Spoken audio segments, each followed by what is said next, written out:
Now, when the folks at ERE asked me if I'd be interested in co-presenting with somebody, it took about 5 seconds to decide who I wanted to ask, because she was interested in co-presenting.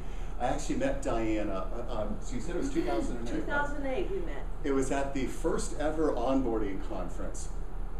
And in true Ritz Carlton spirit, I was wowed by her presentation, both who she was and how she presents, but also, I think personally, Ritz Carlton is like the ultimate organization in using stories effectively in talent management. So I was really pumped when Diana said she would be part of this. We became kindred spirits at the onboarding session, and I too am delighted to be here.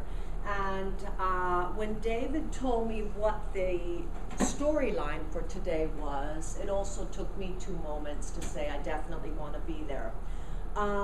Storytelling is emotional transportation.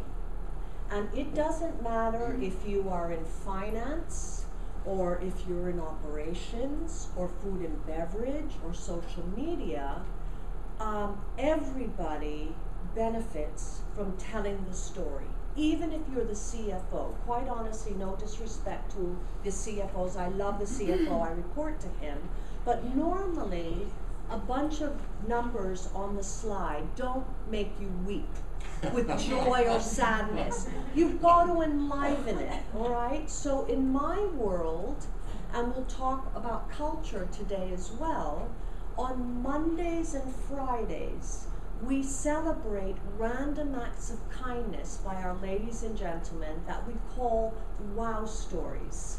And throughout today, I'm going to share a lot of these wow stories. And here's a recent one that I was sharing with David that's sort of shows the power of it. First thing is, you all know that we're no longer in a transactional economy, right?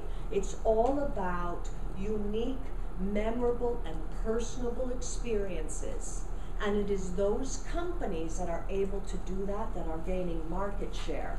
So a little girl, about 5 years old, Samantha, was at one of our properties, swimming in the pool, and she happened to say to one of the staff members that she was really, really worried because she'd lost her tooth the night before, and she was away from home. So how was the tooth fairy going to find her?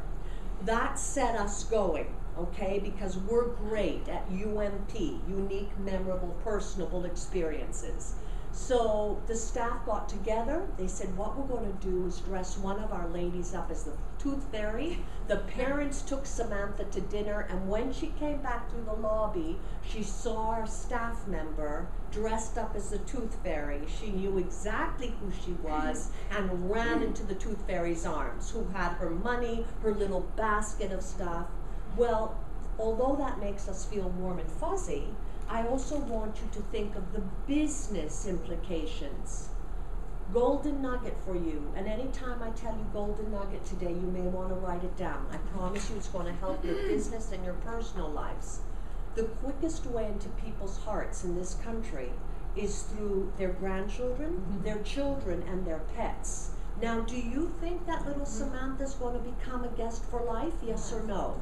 Absolutely, okay? So that's the power of storytelling.